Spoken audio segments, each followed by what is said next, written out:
Dylan Hopkins brought back the War Horde, boys. He not only brought back the War Horde, but he brought in the Kill Rig boys. So at the end of the index, people were starting to use Kill Rigs again and respect them and put respect on their name. And it looks like our boy Dylan did the same thing. So he has Gazgo Thraka, 2 Pain Boys, 3 War Bosses, 1 with Follow Me Lads and a Weird Boy, 1 unit of Beast Snagger Boys, followed by 3 units of 20 Boys, 2 units of Gretchen, 2 units of Kill Rigs, 1 Mega Knob unit, 2 Storm Boy units. Bam. If you really want to know how this list worked, you can go to watch our How to Run an Orc Boy Mob video. There was actually a very similar list that had 1 a GT in the end of the index, Stephen Pempridge that was running 2 wagons, 2 Kill Rigs, and 60 Boys as well. This was different, obviously, because he had Gaz, he had Pain Boys, so it was his own twist. He really adjusted it for what the Warhorde's better at by having Gaz in there for sure now. But it was very similar style, and you can watch how people would swing 20-man units of Boys. Very, very proper way to play with these 20-man units to get the most potential out of them. Having Kill Rigs there so you can give them lethal possibly, +1 strength, combining it with the WAAAGH strength, or even doubling down both Kill Rigs auras and giving +1 strength there. Having Las Cannon so you can help destroy stuff as the Mega Knobs go in and counterpunch enemies' elite infantry. Gaz is a solo monster on his own, and then the War Boy, the Boars getting lethal aura gives him a bunch of volume that he can take advantage of, because then you can pop Unbridled Carnage and you get lethal and sustain 5+ from Gaz and the Orc Boy mob, so it becomes a crazy potential output. I freaking love it. Very much in love with this sort of list, and I'm glad that it made an appearance, because everybody was down on the Kill Rigs and down on Snaggas and War Horde. Well, there's nothing to be down about. War Horde's powerful, as a lot of us expected, and after some nerfs to Mega Knobs, it might be the most powerful undoubtedly. So keep that in mind, War Horde. If you're playing it or practicing with it, or you were getting used to it, just keep playing it. You're in the right track. So we have his first matchup is against Grey Knight. Brotherhood Librarians with first to the fray. Brotherhood Librarian, Castellan Crow, Grandmaster Dread Knight, and then Caldor Drago. He has 1 unit of Terminators, Strike Marines, Redeemer, 1-2 Dread Knights, a Brick of Purifiers, and the Vindicators. So Caldor Drago can go with the Terminators, and they do a +3 to the charge when he comes out of Deep Strike. So he could pretty much just run up and get a really reliable charge into you. And then Castellan Crow goes with the Purifiers for, I believe, +1 to hit, and I think he gives them another shot if they're within a certain range. So he really increases their volume on that. A lot of killing on this list. It definitely doesn't want to get killed by being too aggressive, but at the same time, if it doesn't respond to Orcs or really take the initiative from them, we kind of just win out on points.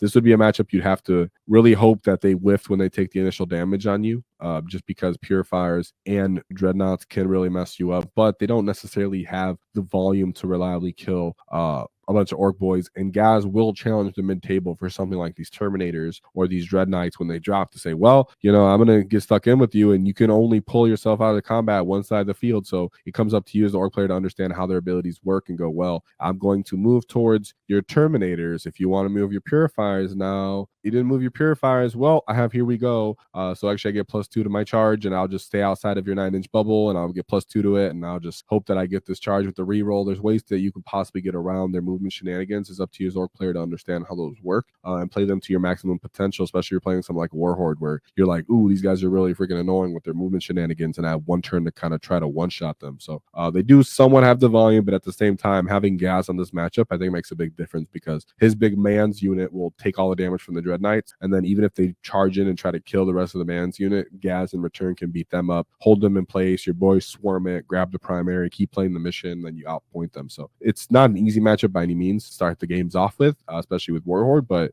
love to see it. Love to see a bunch of boys do great Knights. Then we have Death Guard again. So we see a bunch of Death Guard lists, and all of them have fight first. We have about 2 Biology Purifiers, 3 Blight Spawns, a Malefic Plague Class Caster, 1, 2, 3 units of Plague Marines, 3 Rhinos, Cultists, Predator Destructor, 2 Drones, 3 Crawlers. So a lot of tanks. He's really relying on the Plague Marines to really do work, and they do work. They would pick up those 20-man units of boys. But that's where having, like I said, Gaz, where you're popping Unbridled Carnage on the wall, even if they reduce your damage by 1, you're putting such great volume into them that's cutting through them that really puts them away. That's a super difficult matchup. So you can see it was his lowest scoring win here for Dylan, and the player he went against got 3rd. So there was a respectable matchup. Not sure what the mission was I'd love to hear that. I've played that matchup before myself, and it is very, very close. It does come to you knowing when to commit into them and when to just kind of lean back and relax a little bit, because you know they're going to fight you first. Also, having 2 CP so you can counter attack is actually very useful, because even though you don't get to fight first, you can fight between the 2 units that are trying to fight you, right? Because they get fight first, so they take away your charge, but you can still use the